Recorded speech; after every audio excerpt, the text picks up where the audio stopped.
Hello everyone and welcome back to my channel Computer Classes by Rachna. Today we will talk about how the graphs are represented in memory. We have already discussed the different types of graphs in my previous video, and now I'll be talking about how a graph can be represented in memory.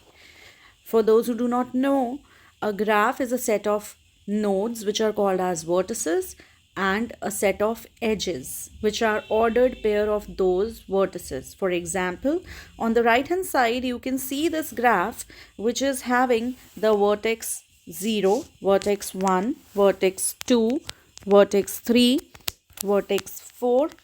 These all are the vertices of the graph. So this graph has 1, 2, 3, 4 and 5 vertices. The edge is an ordered pair. Since it is an undirected graph, it has an ordered pair 0, 1 and 1, 0.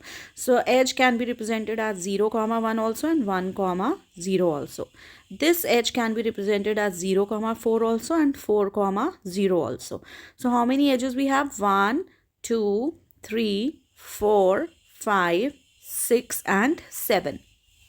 Moreover, in the graph you can see it is a connected graph.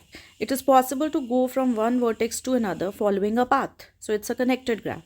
It is also a cyclic graph because it has cycles 0, 4, 1, 0 and 1, 4, 3, 1 and 1, 2, 3, 1. All these are cycles in the graph. So this graph is connected, this graph is undirected, this graph is unweighted, there is no weight assigned to the edges, and this graph is also cyclic. So this is a graph which is given, and we can say that we will see how the graph can be represented in memory. To see how this graph can be represented in memory, taking this example, this same example, we can see how it will be represented in the memory. So the two most common ways to represent a graph in a memory is adjacency matrix and adjacency list. This is the graph that we have, and we will see how can we represent this graph in the memory. One method is adjacency matrix and another method is adjacency list. And we also have other representations, incidence matrix, incidence list, but these two are the main ways. So we'll be discussing adjacency matrix and adjacency list. The adjacency matrix, as the name suggests, is a matrix. It is in the form of rows and columns. And how many rows and how many columns? The number of vertex that we have in the graph will be the number of rows and number of columns. It will be a square matrix which will have 5 rows and 5 columns as per the above graph. Okay, so we will discuss how the above graph can be represented as adjacency matrix and adjacency list. So this is the graph and below is the adjacency matrix for the graph. It is a two-dimensional array of size V cross V, which means V is the number of vertices. So it will have V number of columns and V number of rows, where V is the total number of vertices. So here in the above graph we have 5 vertices, so we will have an adjacency matrix with 5 rows and 5 columns. The values that would be put in this matrix will be 1. It will be A, D, J, I, J. So this A, D, J, I, J will be equal to 1, indicates that there is an edge from vertex I to vertex J. And it will be 0 if there is no edge from vertex I to vertex J.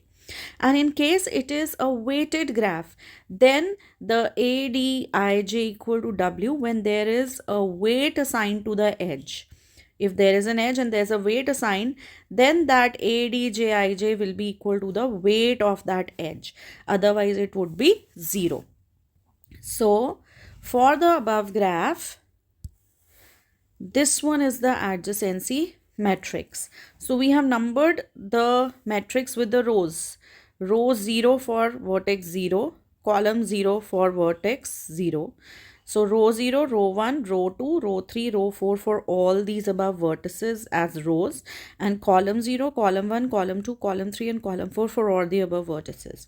Now if there is a connection from 0 to 0, then it would be 1. Since there is no connection from 0 to 0. Suppose it was like this. Then it could be 1. Now, since there is no edge from 0 to 0, therefore the entry for the matrix in row 0 and column 0 is 0. Now, since there is an edge from 0 to 1, this is the edge, so this is 1. There's an edge from 0 to 4, so 0 to 4 is 1. There is no edge from 0 to 3, there is no edge from 0 to 2, so they all are 0, 0, 0 and 0. So it is a 1 when there is an edge from one vertex to another. If there is no edge, it would be an entry 0. It would be an entry 0. I hope it is clear. Now look at the second row, which is row for vertex 1. Now let's check with all the values, all the vertices with which vertex 1 is connected. Vertex 1 is connected to 0, so there is a 1. Vertex 1 is connected to 4. So row 1, vertex 4, column 4 is 1. Vertex 1 is connected to vertex 2. So row 1, column 2. Vertex 1 is connected to 3. So row 1, column 3 is a 1. Since vertex 1 is not connected to 1 itself, there is no connection like this. So it is a 0. Am I clear? Now let's talk about vertex 2. 2 is connected only with 1 and 3. Since 2 is connected with 1 and 3, we have the entry as 1 and rest of the entries are 0 for the vertex 2. Now we talk about the vertex 3. So the vertex 3 is connected to 4, 3 is connected to 2 and 3 is connected to 1. So 3 is connected to 1, 2 and 4. Rest all are 0. Now the last vertex that we are left with is the vertex 4. So 4 is connected to 0, 4 is connected to 1 and 4 is connected to 3. 4 is not connected to 4 and 4 is not connected to 2. So 2 and 4 are 0 and rest of the vertices, since 4 is connected to 0, 1. Since 4 is connected to 1, the entry is 1. Since 4 is connected to 3, the entry is 3. So this is what is adjacency matrix. All right. Now we move on to the second representation, which is adjacency list. Adjacency list is nothing but an array of the lists which are used. The size of the array is equal to the number of vertices. So if let's say we have 5 vertices in the above graph, so the entry array will have 5.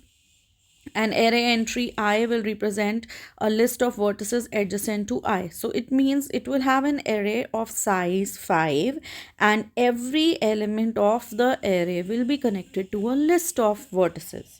So how it is done? See here. There are 5 vertices, 0. What are the vertices? Let's see the vertices from the above. 0, 1, 2, 3 and 4. So there will be 5 entries in the array. 0, 1, 2, 3 and 4. Now what we will do is we have to see for every element, for every vertex, how the list is created. Let's say 0. So what about 0? 0 is connected to 2 vertices. 0 is connected to 1 and 0 is connected to 4. So I made an entry that 0 is connected to. So now this is a list. This one is a list. So 0 is connected to 1 and now this 1 is again connected to 4. So please note, here does not means that 1 and 4 are connected. No, it does not mean that 1 and 4 are connected. It simply means that 0 is connected to 1 also and 0 is connected to 4 also. I can have 4 here and 1 here. So it will not matter whether I am putting 1 first or 4 first. The order is not important. Please understand, the order is not important. The list just indicates the vertices which are connected to this element, which is 0. All right. So if you see the next list, we have 1. In the next list, we see where 1 is connected to the other vertices. 1 is connected to 0, 1 is connected to 4, 1 is connected to 3, 1 is connected to 2. So I can write down 0. Just a second. I can write down 0.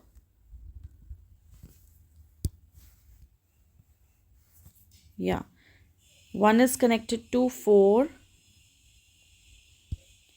1 is connected to 4, 1 is connected to 0, 1 is connected to 3, and 1 is connected to 2.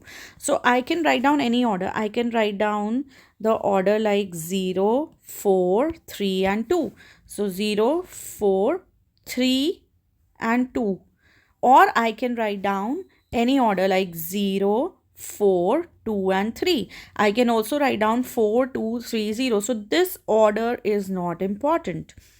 This only shows that 1 is connected to all these vertices, and the last vertex which is showing the connection will have a null at the end. This is the null.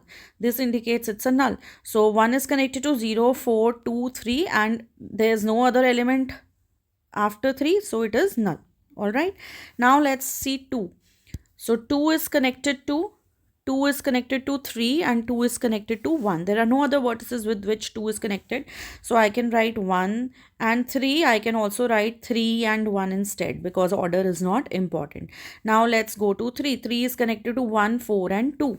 3 is connected to, let's see, 3 is connected to 1, 3 is connected to 4, and 3 is connected to 2.